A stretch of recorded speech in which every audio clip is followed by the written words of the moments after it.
Hi అండి, నేను మీ నీరజ. ఈరోజు గుప్పడంత మనసు సీరియల్ ఏం జరుగుతుందో తెలుసుకుందామండి. మా ఛానల్ ఎవరైతే కొత్తగా చూస్తున్నారో ప్లీజ్ సబ్స్క్రైబ్ చేసుకోవడం మర్చిపోద్దా. అలాగే వీడియో మొత్తం స్కిప్ చేయకుండా చూడండి, అప్పుడే మీకు కథ ఏంటంటే అర్థమవుతుంది కదా. అందుకని చూడు వస్తారా, రిషి అనే వాడికి ఏ విషయాలు తెలియవు, కానీ రంగ అన్ని విషయాలు తెలుసుకున్నాడు అనగానే వస్తారు అలాగే చూసిపోతుంది. ఏంటి వస్తారు అలా చూస్తున్నావు, కన్ఫ్యూజన్గా ఉందా? ఆయన చెప్పాను కదా, నేను కొన్ని రోజులు కన్ఫ్యూజన్లో ఉంచుతానని చెప్పాను కదా, కానీ ఒక్కటి మాత్రం గ్యారెంటీగా చెప్తాను, నేను రిషిగా చేయలేని పనులు రంగాలా చేయగలను కాబట్టి ఇంకా ఈ నాటకం ఆడుతున్నాను.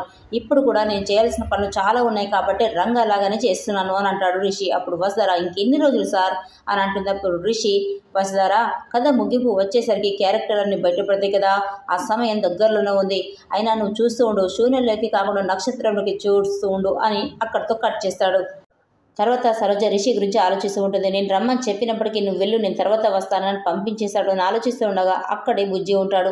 అప్పుడు బుజ్జి దగ్గరికి వచ్చేసి, రే బుజ్జి, చాలా రోజుల తర్వాత నా మనసుకి బాగా అర్థమైంది ఒకటేరా, నువ్వే నాకు సరైన జోడి అని అనిపిస్తుందిరా అని అంటుంది. అప్పుడు బుజ్జి, ఏంటి సరోజ ఈ విషయం ఇన్ని రోజులకు నీకు అర్థమవుతుందా అని అంటాడు. అప్పుడు సరోజ, కొన్ని విషయాలు లేటుగా తెలుస్తాయి అంటారు కదరా, నాకు అలాగే అర్థమైంది అని చెప్తుంది. కానీ బుజ్జికి సరోజ అబద్ధం చెప్తుందని అర్థం చేసుకుంటాడు.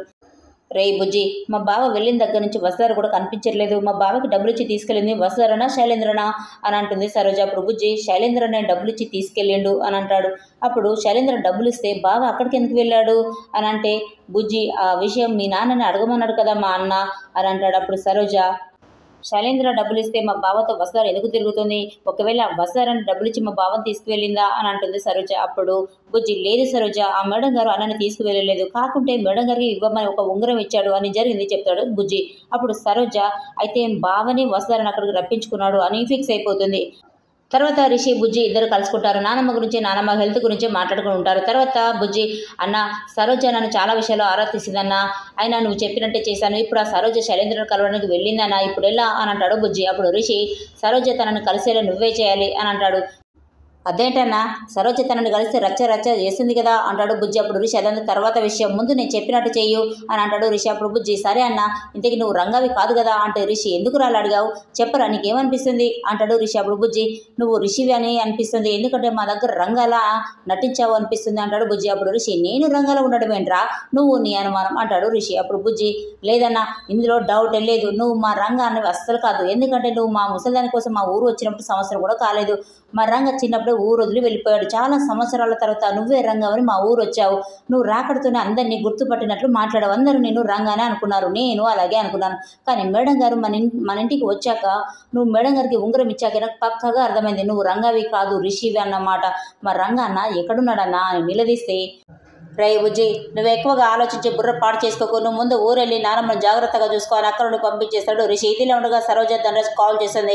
మన పెళ్లి విషయం మీ అన్నయ్యకి ఇష్టం లేదనుకుంటా, అందుకే మీ అన్నయ్య ఇక్కడికి వచ్చేసి నాకు మా బావకు సంబంధం ఉందని అడిగి తెలుసుకున్నాడు అని అంటే, అప్పుడు ధనరాజ్, అయినా పెద్దవాళ్ళు కదండి అలాగే తెలుసుకుంటారులే అని అంటాడు. అప్పుడు సరోజ, అది కాదండి, మీ అన్నయ్య మళ్ళీ ఇక్కడికి వచ్చి మా బావను తీసుకువెళ్ళాడు, అయినా మన పెళ్లి జరగాలంటే ముందు మీ అన్నయ్యని నా దగ్గర తీసుకొచ్చి ఈ పెళ్లి తనకిష్టమని చెప్పమనండి, అప్పుడే పెళ్లి చేసుకున్నాను అని అంటుంది సరోజ. అప్పుడు ధనరాజ్, అయినా పెళ్లి చేసుకునేది నేను, నీతో కష్ట సుఖాలు పంచుకునేది నేనే కదా అని అంటే, అవన్నీ నాకు తెలియవు, మీ అన్నయ్య వచ్చి చెప్తేనే నేను ఈ పెళ్లి చేసుకుంటాను, లేదంటే మీ దారి నీదే నా దారి నాదే అని చెప్పగానే ధనరాజ్, సరే మా అన్నయ్య నోటితోనే ఈ పెళ్లి ఇష్టమని చెప్పిస్తాను అని అంటాడు. తర్వాత వస్తారా, సార్ బుజ్జిని కలిశారు కదా, మీ నానమ్మ ఎలా ఉందట అంటే, నానమ్మ మెడిసిన్స్ వాడుతుందట, నా గురించి బెగటెళ్ళిందట అని అంటాడు రిషి. అవును సార్, ఆవిడ మీ మీద ఎంతో ప్రాణం పెట్టుకున్నారు, మీరు లేకుండా ఇన్ని రోజులు ఉన్నారంటే పాపం ఆవిడ ఎంత బాధపడుతున్నారు అంటుంది వస్తారు. అప్పుడు రిషి, ఆవిడ అంత బాధపడుతున్నారని, ఆవిడకు నేనంటే ఇష్టం అని తెలిసి కూడా ఎందుకు తీసుకొచ్చావు అని అంటాడు రిషి. అప్పుడు వస్తారా, నేను ఇక్కడ తీసుకొచ్చాను సార్ అని అంటే రిషి, ఇప్పుడు అంటే శైలేంద్ర అన్నయ్య తీసుకొచ్చాడు, అంతకుముందు నువ్వే నన్ను తీసుకురావాలని అనుకున్నావు కదా.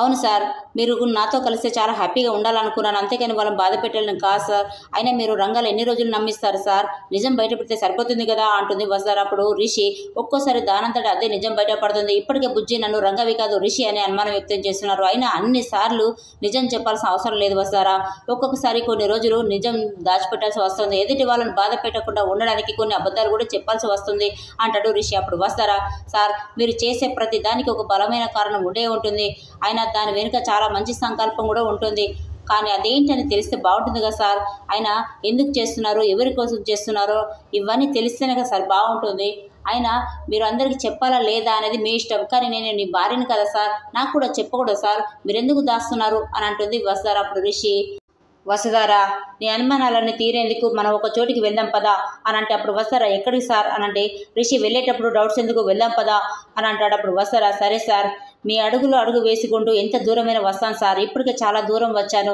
నా చివరి శ్వాస వరకు మీతోనే కలిసి ఉంటారని కోరుకుంటున్నాను సార్ అంటూ అక్కడ నుండి వెళ్ళిపోతారు. తర్వాత సరోజ, శైలేంద్ర, ధనరాజు ముగ్గురు కలుస్తారు. తర్వాత సరోజ, నిజం చెప్పు, మా బాబుని ఎందుకు తీసుకొచ్చావు, నువ్వే తీసుకొచ్చావా లేదంటే ఎవరైనా తీసుకురమ్మన్నారా అని అంటుంది సరోజ. అప్పుడు శైలేంద్ర, నీ బాబుని నేనే తీసుకొచ్చాను, అయితే ఏంటి, ఆయన ఆటో నడుపుకుంటూ ఏముంటావు, ఏదైనా ఉద్యోగం చేసుకోమని డబ్బులు ఇచ్చి మరీ తీసుకొచ్చాను అంటాడు శైలేంద్ర. అప్పుడు ధనరాజ్, అది కాదన్నయ్య, మీరు మా పెళ్లి గురించి మాట్లాడుకోండి, నీకు ఈ పెళ్లి ఇష్టం లేదని సరోజ అనుకుంటుంది అని అంటే అప్పుడు సరోజ, నువ్వు ఆగు ధనరాజ్, పెళ్లి టాపిక్ తర్వాతైనా మాట్లాడచ్చు అని శైలేంద్రని, నువ్వు మా ఊరికి రాకముందే ఆ వస్తారా మా ఊరికి వచ్చింది, మా బావను పట్టుకుని రిషి సార్ అంటూ ఎప్పుడు వేధిస్తూనే ఉండేది, మనకు కాలేజీ ఉంది, ఫ్యామిలీ ఉంది, ఇక్కడ ఎందుకు ఉంటున్నారు సార్, పదండి సార్ అంటూ ప్రతి క్షణం మా బావతో అంటూనే ఉండేది. కానీ మా బావ మాత్రం నేను రిషిని కాదు రంగాని, మీరు పొరపాటు పడుతున్నారు అని ఎప్పుడు చెప్తుండేవాడు. అలాంటిది నా బావ ఇప్పుడు సిటీకి వచ్చాడు, ఆ వస్తారతో కలిసి తిరుగుతున్నాడు, నా బావకి సూటు బోటు వేసి నిజంగానే రిషిలా మార్చేసిండ్రు, ఆయన తన మాట సాగలేదని నీతో ప్లాన్ చేసింది కదా, మీరిద్దరు ఒకటే కదా,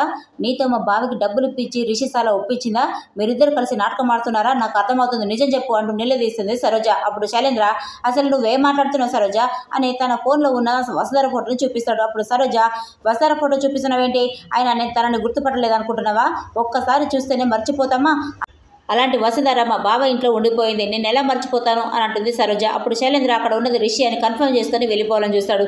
సరోజ అడ్డుకుంటుంది. అప్పుడు శైలేంద్ర, నీ బావని మీ ఊరికి పంపించే బాధ్యత నాది అని తనకు మాటిస్తాడు. మరి రేపటి వీడియో చాలా బాగుందండి. ఈ వీడియో నచ్చితే ప్లీజ్ సబ్స్క్రైబ్ చేసుకోవడం మర్చిపోద్దు. Thanks for watching.